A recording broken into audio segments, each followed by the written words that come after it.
नमस्ते प्यारे बच्चों। कल मैंने आपको सूर्यकांत त्रिपाठी निराला जी का जीवन परिचय पढ़ाया था और उम्मीद है कि आप सभी ने अपनी अभ्यास पुस्तिकाओं में उसे कर लिया होगा। कुछ बच्चों ने काम करने के बाद मुझे चेकिंग के लिए भेजा था। अच्छी बात है, सभी बच्चों को ये काम करने के बाद मुझे भेजना है।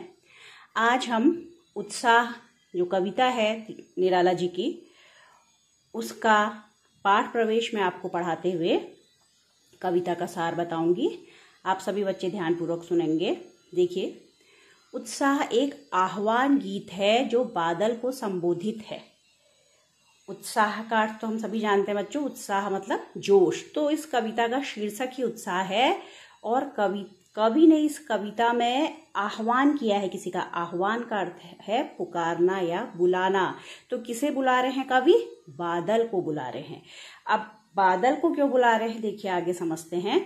बादल निराला का प्रिय विषय है। निराला जी ने बादल को संबोधित करते हुए कई कविताएं लिखी हैं, क्योंकि बादल का चरित्र ही कुछ ऐसा है कि कवि उससे प्रभावित होकर कविताएं लिख सकते हैं। देखिए कैसे।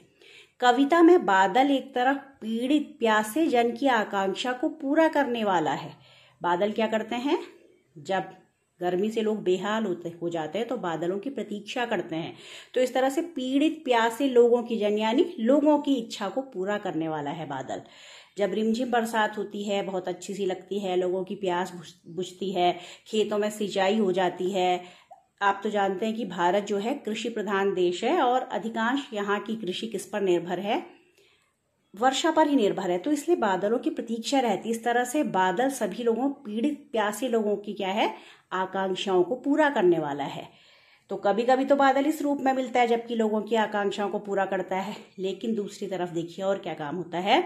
दूसरी तरफ वही बादल नई कल्पना और नए अंकुर के लिए विध्वंस, विप्लव और क्रांति चेतना को संभव करने वाला भी।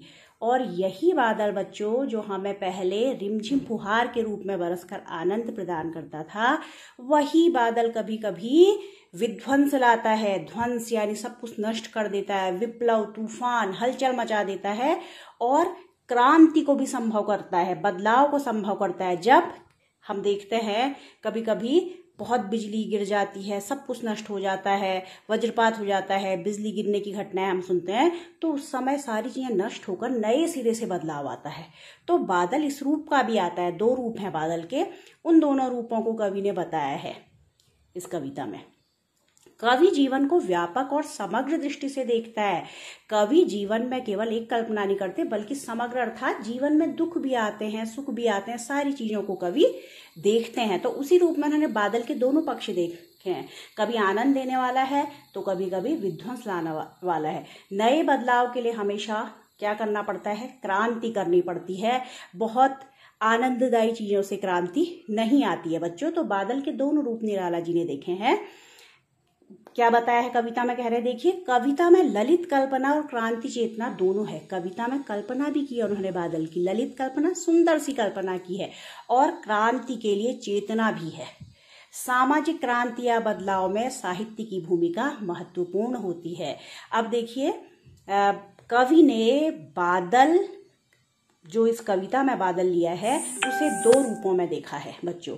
एक बादल जो कि बादल का अर्थ है पानी बरसाने वाला बादल, दूसरा कवि जो कविता लिखते हैं। तो कवि के लिए भी उन्होंने कवि और बादल की तुलना करते हुए बताया है कि कवि भी अपने लेखन से, अपने साहित्य से, या लेखक अपने साहित्य से समाज में बदलाव लाते हैं। तो इस तरह से कवि और बादल की भूमिका कभी कभी एक सी हो जाती है। तो सामाजिक क्रांति में बादल की तरह ही कवि या लेखक की भूमिका भी महत्वपूर्ण होती है। इस कविता में आप देखेंगे कि कवि ने एक जगह कवि और बादल की तुलना की है कि दोनों किस तरह से एक रूप हो जाते हैं।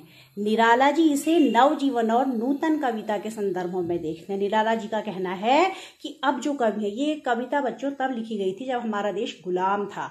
तो लोगों को आजादी के लिए प्रेरित करने के लिए भी निराला जी ने कविता लिखी कि बादल के तरह, जो बादल का भयंकर रूप है, जो दूसरा पक्ष है बरसने वाला, वज्रपात करने वाला, उस रूप में लोगों को आगे आना होगा और आजादी की लड़ाई लड़नी होगी। इस तरह से नया जीवन लाना होगा। तो उत्साह कविता के माध्यम से कवि ने यद्यपि बात केवल बादल की कही है, लेकिन बादल के भी दो रूप दिखाए गए हैं और साथ ही बादल को कवि के रूप में भी दिखाया गया है। इस बात को हमें समझना होगा बच्चों। तो उम्मीद करती हूँ कि पाठ का प्रवेश, पाठ के बारे में आप, कविता के बारे में आप समझे होंगे और इसे याद करेंगे बच्चों। साथ ही आज मैं आपको कविता के शब्द अर्थ लिख कर दे रही हूँ, इन्हें आप अपनी अभ्यास पुस्तिका में उतार लेंगे। धन्यवाद।